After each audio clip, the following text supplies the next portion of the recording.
Naomi Johnson was beautiful, but beauty had never protected her from life's weight. At 19, she carried burdens that women twice her age often failed to bear. By day, she worked behind the counter of a crowded supermarket, her forced smile stretched thin as she scanned groceries for customers who barely noticed her. By night, she dressed in fitted blouses and short skirts to serve drinks at Club Royale, a nightclub filled with men who stared too long and tipped too little. Her father's sudden death had forced her to abandon school just before graduation. Her dreams of diplomas and caps had vanished, replaced with survival. Her mother, Lorraine, worked endless shifts at a retirement home and cleaned strangers' houses until her hands cracked, yet the money was never enough. Their one-bedroom flat was cramped and broken, two thin mattresses on the floor holding the family together. Her younger brother, Jordan, still in school, wanted more than Naomi could give. He asked for sneakers, lunch money, freedom, never noticing how much she sacrificed. Each night, Naomi came home with aching feet and empty pockets, remembering the comfortable life they had lost, and the one she was struggling to rebuild piece by piece. That evening, Naomi pulled on a black blouse and zipped up her high boots. Her skirt was short and tight. She angled their cracked mirror toward the light, tucking a curl behind her ear. Lorraine, folding shirts, frowned. "I don't like you working nights. Good girls shouldn't be out after dark." "It's just a convenience store shift, Mama. They pay more at night," Naomi lied. Lorraine studied her face, then sighed. "You're too young to carry so much. But God sees." Naomi forced a smile, kissed her cheek, and reached for her bag. Jordan blocked the doorway with his old sneakers. "Can I get money for new shoes? Everyone at school has new ones." "There's nothing wrong with the ones you have," Lorraine said. "You wouldn't understand," Jordan muttered. Naomi snapped. "Maybe you should get a weekend job and learn quick. You don't see we're doing everything we can." He turned to their mother for support. Naomi brushed past him. "When you start saying thank you for anything, then we'll talk." Outside, the humid night pressed against her skin as she boarded the number 32 bus. The city blurred past, tin fences, corner shops, and laughter that cut sharp after dark. Club Royale had no sign, only a red door known to regulars. Inside, bass shook the walls, lights slid across faces, and Naomi tied on her apron, high boots, biting into her legs. "You late 1 minute, you owe me 10, said Ms. Grace, the club's owner. Her nails shone red, her earrings glittered. "Tonight a big spender is coming. Smile, move fast. Don't let a man touch you unless he pays. Understand?" "Yes, Miss Grace." "Good. And Naomi, keep your head. If you get careless, I'll sell you back your own shadow." Naomi carried her tray into the crowd. The whistles and stares felt like fingerprints on her skin. She kept her eyes above shoulders, above hands. Her rules were clear. No private booths, no drinks she didn't watch poured, no promises she couldn't. "Keep 2 rum and coke, 1 neat," she called to Malik, the bartender with kind eyes and a scar on his jaw. "You eat?" he asked. "Later," she lied. "Later never comes if you don't chase it," he warned, sliding the glasses. On her third lap, a man in a blue shirt grabbed her wrist. "Sweetheart, bend close so I can hear." Naomi freed herself gently without spilling a drop. "I'll bend close for orders. Anything else, talk to security." She nodded toward Leon, the bouncer built like a wall. The man laughed, raising his hands. "Order it is." She moved on, her thoughts circling her mother's cracked hands, Jordan's school fees, and rent due next week. The future was thin, as paper but still a page to write on. By 2 in the morning, her feet burned and her smile hurt. Ms. Grace counted the cash. "You did fine. Remember, money is a river. Learn to swim or drown." Naomi changed, pulled on her sweater, and left. At the bus stop, she called home. "You reach safe?" Lorraine asked. "Almost, Mama." "You eat?" "I will when I come." "Jordan is still vexed, but he'll learn." "Yes, Mama. We all must." She boarded the bus, head nodding with exhaustion. At dawn, she entered the supermarket through the staff door, trading boots for flats, nightclub perfume for sanitizer. She tied her cashier apron, the scanner blinking like a patient star. At 8:43 a.m., a man in a tailored jacket walked in, phone at his ear. He moved like someone who never thought about rent. He bumped her cart. "Sorry, Dad, I'll call you back." He ended the call and looked at her. I'm so sorry, are you okay? I'm fine, sir, Naomi said, steadying the cart. He smiled, curious. You're very beautiful. Thank you, she murmured, already walking away. But as she moved on, Malik Carter watched her, interest blooming. And Naomi, who had trained herself never to look back, felt for the first time in years a small flicker of hope. Malik Carter sat on the edge of a leather chair in his father's study, elbows on, his knees, frustration written across his face. The room smelled of cigars and leather, the walls lined with framed photographs of power. Richard Carter shaking hands with politicians, standing beside CEOs, always at the center. Dad, I'm 22. What's the rush? Malik asked. You are a Carter, Richard said firmly. You don't marry just anyone, you marry well. Alicia Brixton is suitable. Her father is my partner. Our families will be stronger together. Malik rubbed his jaw. I'm not reckless, I respect women, but I just got back from London 2 days ago and you're already arranging my future with someone I've never met? You will meet her, and you'll like her, Richard replied, adjusting a frame on the wall as if straightening the entire Carter legacy. Dinner Friday. Wear a proper suit. He left without waiting for an answer. Silence filled the room as Malik stared at the door, his thoughts drifting to a smile he had seen in the supermarket aisle. A girl with tired eyes who hadn't asked for anything. A girl who seemed to carry her entire world on her shoulders. She was beautiful, he muttered softly, half to himself. That night, his best friend Darius pulled up in a low black car, the engine purring like trouble. 2 days back and you already look like you need rescuing, Darius teased. Come on, let's get air. They drifted through the city streets until neon lights painted the pavement. The car idled beside a red door pulsing with bass. Club Royale, Darius said with a grin. Relax, no paparazzi, just real people. Inside, the music hit like a heartbeat, the lights smearing in jewel tones across faces. Bartenders slid drinks down the counter with practiced flair. Girls in short skirts and high boots moved gracefully through the crowd, balancing trays, dodging hands, wearing tired but controlled smiles. Malik's gaze froze. Naomi. She turned at the same moment, her body stalling mid-step. For 1 second, the noise and lights seemed to fade. She straightened quickly, composure snapping back into place, her expression unreadable. Rent and survival didn't allow her the luxury of surprise. You good? Darius asked, following his stare. Yeah, Malik said, forcing his voice steady. They sat at a table near the dance floor. The hum of money and laughter surrounded them. A server with glossy lips and eyes that measured men in currencies skimmed past their table. You boys new? She purred. Just thirsty, Darius shot back with a grin. If you want privacy, I handle that too. VIP upstairs.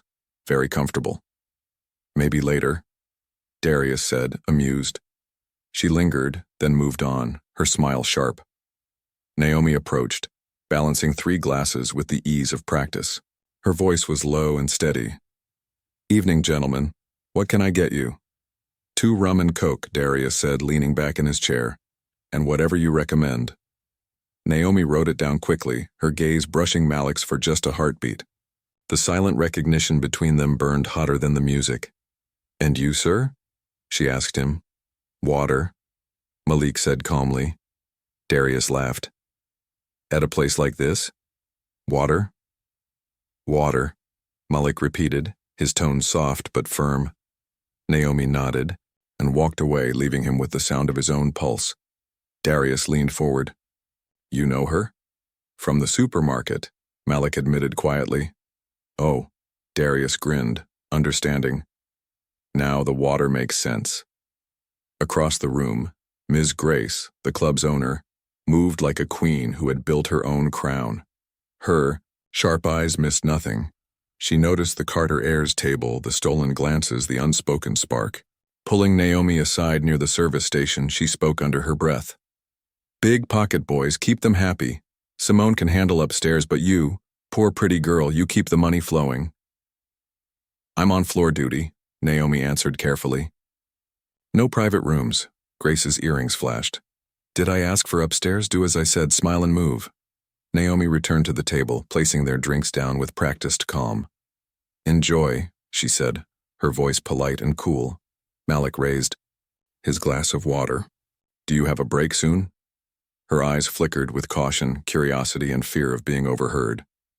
Breaks are flexible, she said softly.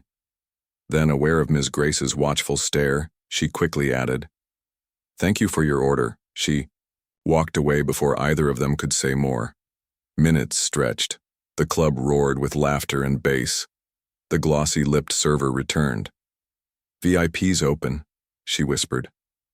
We're fine, Malik said politely. Shame, she smiled knowingly, and walked away. Darius smirked. You're either the purest soul in here or the most distracted. Maybe both, Malik replied. On her fourth pass, Naomi set down napkins and a small bowl of lime wedges they hadn't asked for. Under one napkin, a number and 2 words were written in neat script. Text, later. Malik didn't look at it immediately. He only said, Thank you. Later, when a minor scuffle broke out, Leon the bouncer diffused it with his silent authority. Ms. Grace laughed with the VIPs, cash flowed, and Naomi kept moving with steady rhythm. Near closing, Malik stood. Let's go, he told Darius. As they stepped into the night, Malik exhaled, feeling the weight of the napkin burning in his pocket. So, Darius said, an arranged dinner Friday with a woman your father chose, a girl from the supermarket, who just wrote her number on a napkin. Which life are you choosing? Malik opened his palm, looking at the fragile rebellion written in ink. Maybe I'm choosing to ask the right questions first. Across the street, Naomi stepped outside, through the side door with a trash bag, sweater thrown over her uniform. She didn't notice them at first. When she turned, there he was. They stood a few paces apart, the city humming between them. Hi, Malik said softly. Hi, Naomi answered. Darius lifted his hands. I'll give you 2 a minute, he said, wandering off. Naomi frowned. You shouldn't be here. I know, Malik admitted, but I'm glad I came. What's your name? He asked. Naomi, she answered honestly this time. Malik. I remember. You ordered water, she teased softly. He lifted the napkin. You said text later. I said maybe text later, she corrected gently. My life is complicated. Mine too, he said, more truth than he planned. Ms. Grace's laugh boomed from inside, reminding her of the world she had to face. Naomi hesitated, then whispered, I have to go. Malik nodded, stepping back. Okay. She looked at him one last time, then slipped inside, leaving him with the memory of her voice and a promise he couldn't ignore. Naomi Johnson sat on the edge of her mattress, her boots kicked off, her legs aching from hours on the club floor. Her mother and brother slept nearby, their breathing steady in the cramped one-room flat. She rubbed at the red marks on her calves, pulled out her phone, and saw a new message glowing against the darkness. Unknown number. When can I see you? I'd love to take you out. She didn't need to guess. She could see his face in her mind. Well-cut jacket, careful smile, water in a room full of liquor. She hesitated, staring at her cracked dresser, at the peeling paint, at the broken kettle, on the counter. For someone like him, this life would feel like another planet. Still, her fingers moved. I'm free on Sundays, but this Friday evening works too. Almost immediately, the dots appeared, then a reply. Friday is perfect. 7 p.m. I'll pick you up wherever you're comfortable. Naomi's eyes drifted to her mother and brother, then to the thin curtain barely covering the window. Pride and caution wrestled inside her. I'll meet you at Half Moon Plaza by the bakery. Perfect. There's a quiet place nearby. No noise, just good food. And I promise to order more than water this time. She smiled despite herself. We'll see. 7 p.m. is fine. Looking forward to it, Naomi. Her name lit on the screen like something precious. She set the phone down, but it buzzed again. One question. Any allergies? Favorite food? I don't want to mess this up. No one asked her that. People asked her for napkins or discounts or favors at the bar. Never what she liked. She typed, carefully, no allergies. I like simple food done well. Pepper shrimp curry, fried festival, got it. Simple done well. See you Friday. She locked the phone and lay back, staring at the ceiling, a small smile tugging at her mouth.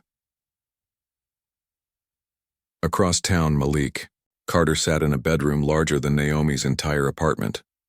The city glowed through his floor-to-ceiling windows, but his attention was fixed on his phone. Her messages lit up the screen like stars. Man, you alive, lover boy? Darius texted. Malik typed back, I asked her out. Friday 7, half moon. Plaza, Darius replied fast. That's the same Friday your father booked dinner with Alicia Brixton. You bold, Malik's jaw tightened. He typed again. I'll handle dinner. Then I'll meet Naomi. It's just dinner. Nothing with your father is just dinner. Wear a suit you can run in, Darius teased. Malik huffed out a laugh, tossing his phone aside. But as he leaned back on the bed, the thought of Naomi waiting for him filled his chest with something he hadn't felt in years. Hope. All week, Naomi moved between the supermarket and the nightclub like clockwork. She ironed her blouse twice, burned her finger making tea, dodged the suspicious looks of Simone, the other waitress, and ignored Miss Grace's thin smiles. Her mother reminded her about church, and Naomi promised rest she knew she couldn't afford. But in the quiet moments, her thoughts always circled back to Friday. When she texted Malik again, she wrote, Wear something comfortable. No big show. I don't like people staring at me. Comfortable it is, he answered, smiling at the screen. On Friday evening, Richard Carter inspected his son's navy blue suit with satisfaction. Good, you're learning. Alicia Brixton will be pleased. I'm attending dinner, Malik said carefully. I didn't agree to a wedding. We'll discuss it after you meet her, Richard replied, already walking out. At the same time, Darius texted Malik from his car. Backup plan ready. If dinner runs long, I'll stall. If it ends early, even better. Malik's phone buzzed again with Naomi's message. See you at 7. Half Moon Plaza by the bakery. At 6:52 p.m., Naomi stood outside the bakery, her hair pulled into a sleek low bun, a cream dress skimming her knees. She had borrowed her mother's small gold studs and dabbed coconut oil on her wrists because perfume was a luxury long gone. She checked her reflection in the bakery's window, pressed her lips together, and held her purse strapped tight for courage. Her phone buzzed. Parking. 2 minutes. Across town, in a private dining room polished to perfection, Alicia Brixton smiled with the confidence of a woman born into wealth. Her laugh was sharp, her posture flawless, her family powerful. Richard raised his glass to her father's joke. Malik glanced at the time. 6:55. By 7, two worlds collided, one waiting by a bakery with nervous hope, the other locked in a dinner. His father had arranged. Malik tightened his jaw. He couldn't sit still any longer. He rose from the table. Excuse me, I need the men's room. As he walked out, his phone buzzed again. Naomi, I'm here. He didn't hesitate. On my way. Darius, do what you must. Back at the table, Alicia's hand hovered over his glass, a small vial glinting between her fingers. The private dining room glowed with crystal chandeliers and polished silverware. Alicia Brixton sat poised, her dark hair sleek, her eyes sharp with ambition. Her mother whispered instructions in her ear, a smile fixed firmly in place. Richard Carter raised his glass, sealing a laugh with Alicia's father, Clive. At the same time, across town, Naomi waited in front of the bakery at Half Moon Plaza, her cream dress catching the evening light. Her hands twisted nervously around, her purse strap, but her eyes searched every passing car with quiet hope. Back in the dining room, Malik's phone buzzed in his pocket. Naomi, I'm here. His pulse quickened. He pushed his chair back. Excuse me, I'll be right back. Stay, son, Richard warned, his voice sharp. I need the men's room, Malik replied, already walking out. In the corridor, he pulled out his phone. On my way. Darius, stall them if you must. Behind him, Alicia's mother leaned toward her daughter. Did you add it to his drink? Alicia's fingers trembled slightly. Yes. Good, her mother whispered. Find him quickly. Make sure he can't resist you tonight. They didn't realize Darius, standing near a column outside, had overheard everything. His eyes narrowed as he slid out a side exit, pulling out his phone. At 7:10 p.m., Malik's car pulled up outside the bakery. Naomi spotted him immediately, jogging the last few steps, worry in her eyes. I'm sorry I'm late, Malik said, his voice breathless. I'm never late for things that matter. It's okay, Naomi answered, a small smile easing her nerves. They chose a modest restaurant nearby, warm with the smell of fried fish and spices. He held her chair before sitting across from her, his attention fixed on her as though she were the only person in the room. They ordered pepper shrimp curry and fried festival. As they ate, their conversation unfolded slowly, then easier, each word peeling away a layer of distance. Naomi spoke first. There's not much to know about me. My father passed, I live with my mother and little brother, I work 2 jobs, that's my life. She said it simply, without shame, like she had accepted hardship as her companion. Malik listened carefully, weighing every word. I just returned from London. My father wants me to join the family business, but I'm still figuring things out. Naomi looked at him and her eyes said what her mouth didn't. Honesty was enough. They shared dessert, a slice of sweet potato pudding. Malik lifted his fork, but suddenly heat spread through his body, rising up his chest and across his skin. Sweat dotted his forehead. He blinked hard. Are you okay? Naomi asked, concern in her voice. Maybe. I don't know. He whispered. His body shook, his breathing unsteady. Naomi's heart raced. She pushed the plate aside. You need to lie down. My friend lives around the corner. Come with me. She texted quickly and moments later guided him down a quiet street to a small studio apartment. Inside, she laid him gently on the bed, pressing a cool towel to his forehead. His skin burned beneath her touch. Malik pulled his phone from his pocket with shaking hands. He hit Darius's number. Bro, I think I'm sick, Malik rasped. Darius's voice was low. You weren't sick. They slipped something in your drink. Alicia's mother told her to use it. I heard everything. They wanted to trap you. Naomi froze, shock flashing in her eyes. Malik groaned, his body trembling with heat and discomfort. What am I supposed to do? Darius hesitated. That drug, it forces desire until it burns out. The only way it eases is release. I'm sorry, man. Naomi's breath caught, her heart pounding. She looked at Malik, his pain obvious, his body fighting against itself. Malik turned his face away, ashamed. No, I won't ask her for that, not like this. Naomi stepped forward, her voice steady though her hands shook. You didn't ask. I'm choosing. You look like you're going to die if I don't help. His eyes searched hers, heavy with pain and disbelief. You've never... I know, she whispered. But I want to. You're not forcing me. I'm deciding. She slipped a pillow under his head, pressed her palm to his cheek, and leaned down. Her lips brushed his softly, then deeper, and the storm inside him eased as their bodies moved together. It wasn't rushed. It wasn't desperate. It was gentle, tender. 2 people holding on to each other in a storm they hadn't chosen. Malik held her like she was precious. Naomi anchored him like a harbor after a long sea. The room filled with whispers of breath and the quiet rhythm of sheets. When it ended, they lay forehead to forehead, their breaths slowing. She brushed the damp hair from his temple and kissed it softly. You're burning less, she whispered. He exhaled, a faint laugh in his chest. That's you, she smiled. Or maybe the cold towel. He looked at her then, really looked, as though memorizing the face of the one who saved him. Thank you for not leaving. You're welcome, she whispered. I wouldn't wish what they did to you on anyone.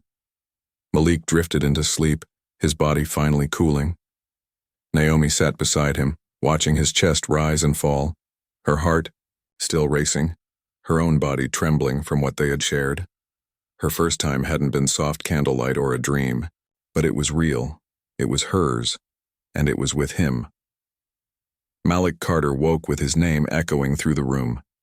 His head pounded, his chest felt heavy, and light stabbed at his eyes. His father, Richard, stood at the foot of the bed, his jaw clenched, his tie still immaculate. "Where did you disappear to?" Richard demanded. "Not now, Dad," Malik rasped, pressing a hand to his temple. The night was a blur. Dinner, fire under his skin, Naomi's worried eyes, then blank. Darius stepped in quickly. "He's awake."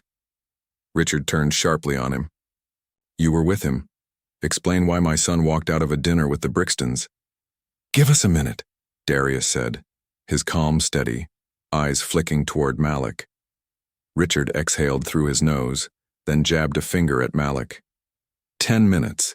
Then I want answers. He stormed out, slamming the door behind him. Silence fell heavy. Malik sagged back against the pillows. "What happened?" Darius set a glass of water by the bed. "Drink slow." Malik obeyed, his throat raw. "I remember soup, talking. Then it felt like fire under my skin. After that, nothing." "Your drink was spiked," Darius said firmly. Malik's eyes snapped up. "What?" "I heard Alicia's mother. She told her to slip something into your glass. Said you wouldn't be able to control yourself. They wanted to trap you, man." Shock, anger, and disbelief crashed together inside him. Malik clenched his fists, his jaw tight. "They tried to use me." "Why?" "Leverage. Scandal. A forced engagement. Pick your poison," Darius answered grimly. Memories surged back. Naomi's cool towel, her steady hands, her voice telling him he wasn't alone. Relief slid through the rage. "She stayed." "Yeah. She stayed until I came for you, helped you until it passed," Darius said quietly. Malik's chest loosened. "I owe her." "You owe her honesty," Darius replied. "And maybe yourself some honesty too." Footsteps echoed outside. Richard was back. Malik swung his legs off the bed. His body trembled, but he forced himself upright. "You good to stand?" Darius asked. "Yeah." Richard entered, his presence sharp as a blade. "Well, he got sick at dinner," Darius said smoothly. "I took him home." "Sick?" Richard's eyes narrowed. Violently, Darius replied without blinking. "Could have been the soup." "We didn't have soup," Richard snapped. "Then, something else," Darius returned evenly. Richard turned to Malik. "You embarrassed this family. Clive wants reassurance." Alicia was worried. Malik lifted his chin. The pounding in his head didn't shake the steady in his voice. "I'm sure she was. You'll apologize to her at lunch today," Richard ordered. Malik's phone buzzed. He ignored it, though Naomi's name burned in his mind like sunlight. "I'll speak to her," Malik said carefully. "But I'm not promising what you think I am." "You don't get to rewrite this plan," Richard snapped. "Your life is bigger than your whims, and it's still mine," Malik answered quietly, but with iron in his tone. The silence stretched. Richard studied him, recalculating, then exhaled coldly. "Lunch, 1 o'clock. Be presentable." He turned and left. The moment the door shut, Malik picked up his phone. A message glowed on the screen. "Naomi, are you okay?" The tightness in his chest eased. His thumbs moved fast.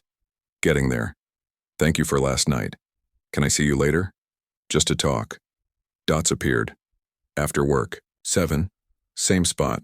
Malik smiled faintly, real and certain. "I'll be there." Darius raised an eyebrow. "So what's the move, Emperor in training?" Malik stood, buttoning a clean shirt. "Lunch with Alicia, truth with Naomi, and a private lab to test whatever was in that drink." Darius grinned. "Now you're speaking my language." Across town, Naomi moved through the supermarket like any other day. But inside she felt different. Her body ached.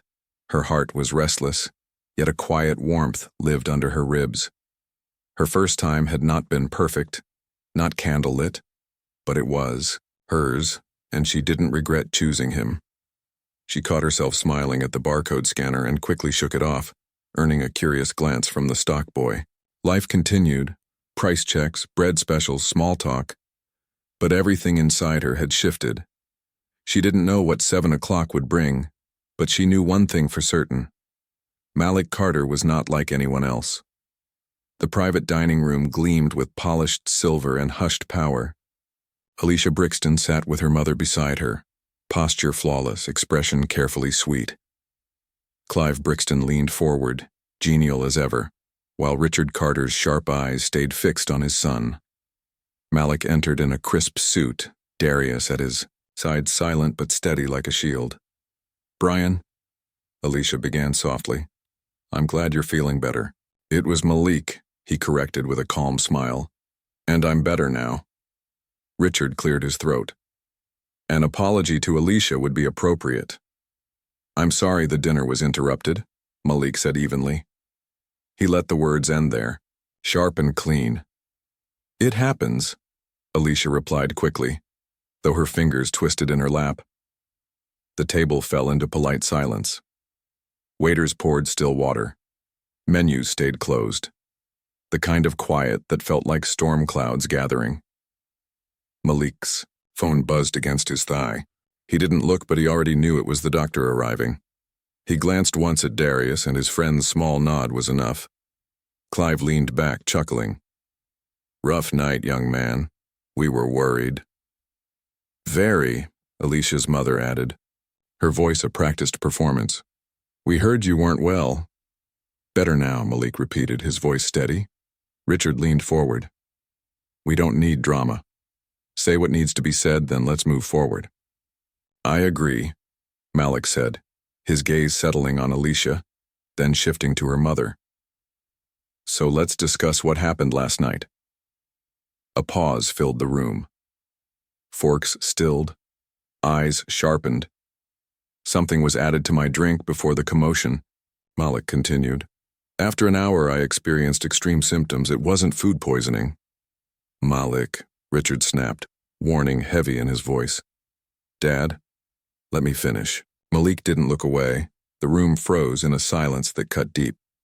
"I went to my doctor this morning," Malik went on. "He ran a toxicology screen. He's here now." A knock sounded at the door. A man in a dark blazer stepped in, carrying a sealed envelope. "Apologies for the interruption. You asked for this personally, Mr. Carter." Malik took the envelope, broke the seal, and read the report quickly. He didn't pass it around. He looked up, voice level. "The test shows vasodilators and stimulants, a combination known as a sex serum. It's not something that appears in soup." Clive's face drained pale. Richard's jaw clenched. "That's an outrageous allegation," Alicia's mother snapped. "I haven't made one," Malik answered. "I'm stating facts." Darius slid his phone forward, tapping the screen. A paused frame appeared. The dining room door swinging open, Alicia's arm shielding her glass, the flash of a vial tilted just enough to catch the light. "Angles deceive," Alicia's mother said quickly. "Reflections are unreliable." "True," Darius replied smoothly. "Which is why we checked the service corridor. This is from the powder room exit." He swiped, playing new footage. Alicia appeared on screen, slipping something small into her pocket near the trash bin, her eyes darting nervously over her shoulder. Alicia's breath hitched. Her composure cracked. Malik raised a hand gently, stopping her. His voice softened a degree. "Alicia, I don't believe you wanted to hurt me. I believe you were pressured into playing a role no one should ask you to play." Her eyes shimmered, shame fighting with fear. Malik straightened and turned his attention to the two fathers. "What I will not do is pretend nothing happened. There will be no engagement, no business deal built on this." "Malik," Richard began, his voice sharp as a whip. "No," Malik said, not loud but unshakable. "Whatever stands between our families should be decided with integrity, not deceit." Clive turned on his wife, his voice low and frightening. What did you do? I protected our future, she snapped. The world isn't kind to hesitation. It's never kind to betrayal, Malik replied firmly. He slid the envelope back to the doctor, who bowed his head and stepped out. Darius locked his phone and tucked it away. Alicia's voice broke, trembling. Malik, I'm sorry. He met her eyes with a mix of compassion and boundary. Be better than this, please. He rose from his chair. Darius followed. Richard half rose in anger, then wrestled it down, knowing the moment was already lost. Where are you going? Richard demanded. To build a life I choose, Malik answered. Not one chosen for me. He glanced at Clive. I respect your contributions, but I won't barter myself. He turned once more to Alicia, not condemning, but leaving her with a look meant for crossroads. Then he walked out. In the car, Darius laughed softly, shaking his head. You just detonated an arranged dynasty with a lab report and a video clip. I told the truth, Malik said, staring out at the city lights. And you did it pretty, Darius smirked. That counts. Malik's phone buzzed again. Naomi, you okay? He smiled faintly, fingers steady as he typed. I'm okay. Lunch was eventful. Can I see you at 7? I need to explain everything. Her reply came fast. 7 works. Same spot. Malik leaned back, his chest loosening. For the first time in days, the path felt clear. Naomi stood in the tiny supermarket changing room, folding her apron into her locker. Her phone lit the metal door with a soft glow. Malik's message shone on the screen. I'm okay. Still hoping to see you at 7. I need to explain everything. Her chest tightened. This was the man who had held her like she mattered. The man she had given her first time to. Unexpected, imperfect, but real. She touched the message twice, heat rising in her cheeks, then tucked her phone into her bag and hurried home. At 6:30, she stood in front of the cracked mirror in their flat, smoothing a cream dress over her knees. She borrowed her mother's gold studs again and tied her hair into a sleek low bun. Coconut oil glistened softly on her wrists. Jordan looked up from his phone. You look nice? Thanks, she said lightly, nerves in her smile. You going? Out? Just meeting a friend, Naomi replied quickly. Jordan raised an eyebrow. A friend, huh? Don't start, she teased, slipping on her sandals. I'll be back later. The humid evening air wrapped around her as she walked to Half Moon Plaza. She smoothed her dress again, whispered a quiet prayer for courage, and waited near the bakery doors. Malik's car slid into the plaza, sleek and quiet. He stepped out, his eyes finding her immediately. Relief softened his shoulders. You're here, Naomi said, her voice low. I am, Malik answered, the warmth in his tone undeniable. He stopped in front of her. May I? Before she could respond, he leaned forward and kissed her. Gentle, brief, a hello more than a claim. When he pulled back, her breath caught, but her eyes shone bright. He laced his fingers with hers. Come with me. Somewhere we can talk. A short drive later, they entered an intimate restaurant tucked on a quiet side street. No velvet ropes, no noise, just warm light, herbs drifting from the kitchen and soft jazz humming in the background. A hostess led them to a small corner table with a candle and a window framing the city. Malik helped her into her seat, then sat across, his gaze never leaving her. Thank you for coming. I've owed you the truth since the night we met. Naomi folded her napkin onto her lap, steady but cautious. I'm listening. He exhaled, shoulders loosening. My name is Malik Carter. My father owns the Carter Empire. I'm the heir. Naomi blinked. The Carter Empire? You mean Billionaire Carter? Yes, he said simply. But I'm not here as that. I'm here as myself. The night we were together, my drink had been spiked by the woman my father wants me to marry. I found out this morning and I ended it. They wanted to trap me into an engagement, maybe even force a pregnancy. Naomi stared, struggling to wrap her mind around it. So you really are a billionaire?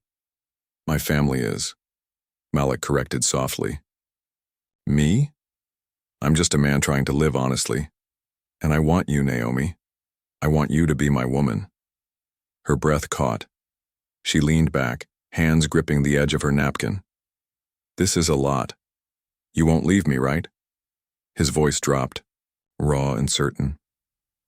Last night you didn't run. You saved me. I've never had anyone give me their first time and stay to take care of me. You didn't run. Don't think for a second I'd walk away from that. Naomi's lips trembled into a small, real smile. Okay, Malik. Relief broke across his face, his shoulders finally loosening. Good. Where do you live? He asked gently. She hesitated, her eyes sliding away. The poor part of town. You don't have to be ashamed with me, he said firmly. He reached for his phone, dialed. Darius, can you get the Lark Mansion ready by tomorrow? My girlfriend is moving in with her mother and brother. There was silence, then Darius's incredulous laugh. You're moving fast. It's the least I can do for the woman who gave me everything to save me, Malik said simply. All right, it'll be ready, Darius replied, hanging up. Malik set his phone aside, his hand reaching across the table. His palm opened. Steady, waiting. Only if you want this. We'll do it your way, your pace. We'll talk to your mother. We'll do it respectfully. Naomi looked at his hand, then at his face. Slowly, she laced her fingers with his. My way. Your way, he promised. They finished their meal in quiet joy, then stepped out into the warm night with their hands still linked. Please, let me drive you home, Malik said softly. Naomi hesitated, then nodded. Okay. The car glided through the streets, city lights flashing across the dashboard. Music hummed low, his hand brushing hers gently.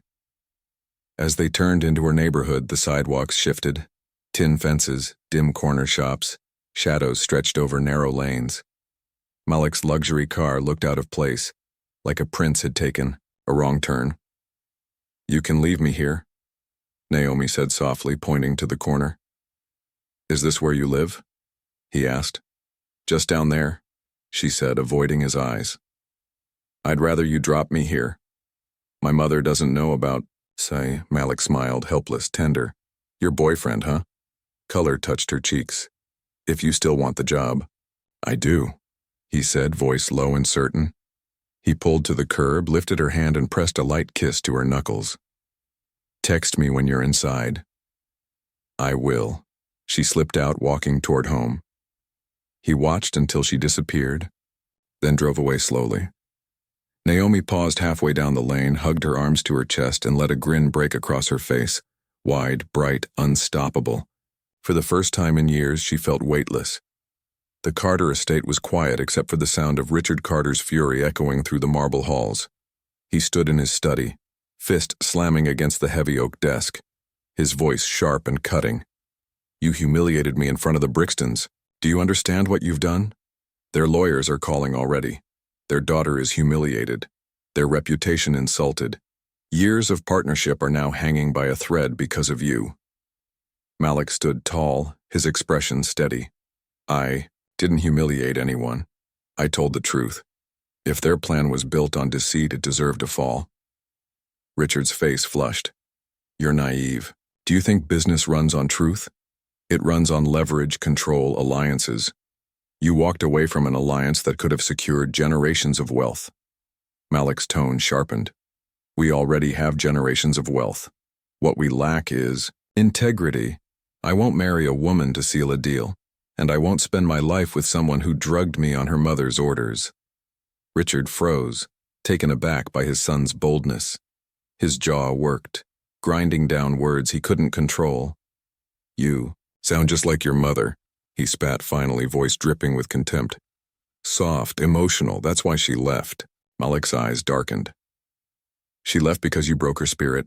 Don't put that on me. Silence fell, heavy as stone. Richard's nostrils flared. You'll regret this rebellion. Malik stepped closer, calm but unyielding. Maybe, but I won't regret living by my own choices. You taught me money matters more than people. I don't believe that anymore. Not after last night, not after Naomi. Richard's lips thinned. Naomi, that poor girl from the supermarket. You're dragging this family name through dirt for her? Malik's reply was instant, without hesitation. She's not dirt. She's gold. She's more valuable than every boardroom deal you've ever signed. For once, Richard faltered. The conviction in his son's voice shook even him. Darius, leaning casually in the doorway, broke the tension with a low whistle. Well, I guess this is my cue. Malik, we've got a meeting in 20. Dad, always a pleasure. Richard shot him a look, but Darius only smirked and strolled out, Malik following with a steady stride. Behind them, Richard's hand curled into a fist. His empire had never been challenged from within, but his son had just declared war. Across town, Naomi was curled on her mattress, still in her cream dress, her phone glowing softly in her hands. Malik, did you get home safe? She typed quickly. Yes. Inside now. Good. Sleep well, my girlfriend. Her cheeks warmed. She set the phone down and stared at the cracked ceiling with a smile she couldn't hide. For years, her nights had been filled with exhaustion, her mornings with dread. But tonight, for the first time, she went to sleep feeling seen, wanted, chosen. Her mother stirred beside her in the dark. Naomi, you're smiling in your sleep. Naomi whispered back, Maybe I am, Mama. Lorraine smiled faintly, though her eyes stayed closed. That's good. You deserve to. Naomi lay back, clutching her pillow. Whatever storms tomorrow held, tonight she allowed herself to rest in quiet joy. The next morning, Naomi awoke to sunlight slipping through the thin curtain, her body still heavy with exhaustion from the double shifts. She blinked, reached for her phone, and saw Malik's message waiting. Good morning, beautiful. Did you sleep well? She smiled, tapping back quickly. Better than usual. I want to see you today. Can I take you somewhere quiet? Naomi hesitated. Bills needed paying, groceries needed buying, and the world never stopped demanding. But her heart tugged louder than duty. After my shift, 6 o'clock. Done, he replied instantly. And Naomi, bring your mother. I'd like to meet her. Her eyes widened. She reread the message 3 times, heart racing. No man had ever asked to meet her mother. At 6, Malik pulled up to Half Moon Plaza, this time in a modest black sedan instead of his usual luxury car. He stepped out in a simple white shirt and dark jeans, dressed like a man, not a billionaire. Naomi approached with her mother, Lorraine, walking slowly beside her. Mrs. Johnson, Malik greeted warmly, bowing his head slightly. It's an honor to meet you. Lorraine studied him carefully. His manners, his steady gaze, the way he reached to open the car door for her daughter first. She said nothing, only nodded. They drove to a quiet Caribbean restaurant tucked off the main road. Inside, the warm smell of jerk chicken and roasted plantain filled the air. Malik guided them to a booth by the window, pulling out Naomi's chair, before sitting beside her. He looked across at Lorraine, his voice calm but strong. Mrs. Johnson, I don't want to waste your time. I like your daughter. More than like her. She's become someone I can't imagine my life without. Lorraine's brow arched. You've known her days. Love doesn't grow that fast. Malik didn't flinch. Maybe not for most. But last week someone tried to destroy me. Naomi stayed. She gave me her care, her strength, even her innocence without asking for anything in return. That's not days. That's everything. And I won't take it lightly. Naomi's cheeks burned. She lowered her gaze, her fingers twisting her napkin, but her chest filled with warmth. Lorraine studied him a long moment, then spoke softly. And what is it you want from her? Malik's answer was simple. Her time, her trust, her hand when she's ready. Nothing more unless she chooses it. Silence stretched across the table. Finally, Lorraine's sternness eased. I've worked too many years to protect her from men who only see beauty and nothing else. If you mean what you say, Prove it in actions, not just words. I will, Malik promised. Dinner passed in easy conversation. Malik asked about Lorraine's work, listened when she spoke of long hours and aching hands. He offered not pity but respect. When the plates were cleared, Lorraine excused herself for the restroom, leaving Naomi and Malik alone. Naomi leaned closer, her voice soft. You meant every word, didn't you? Everyone, he whispered back. Naomi, you're my girlfriend, and I'll stand by you until you tell me to stop. Her chest swelled, tears pricking her eyes. I don't want you to stop. He brushed his thumb gently over her hand. Then I won't. When Lorraine returned, she caught the way Malik looked at Naomi. Steady, unshaken, reverent. For the first time in years, she allowed herself a small spark of hope. That night, as Malik dropped them off, Lorraine paused at the door. You can see her again, but no broken promises. I've seen enough of those in my lifetime. You have my word, Malik said, his voice deep with sincerity. Naomi slipped inside, her heart racing, her cheeks still glowing. She pressed her back against the door, clutching her chest. For the first time, the future didn't look like a burden. It looked like possibility. The next evening, Malik Carter leaned against his car outside Half Moon Plaza, dressed simply in dark jeans and a fitted jacket. He checked his watch, 6:59. 7 was their time, always 7. His pulse carried a quiet rhythm of anticipation.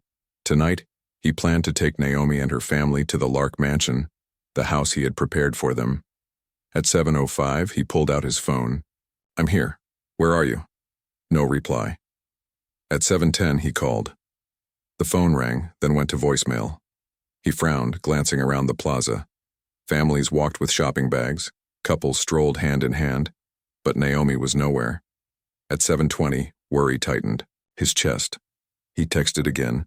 Naomi, you okay? Silence.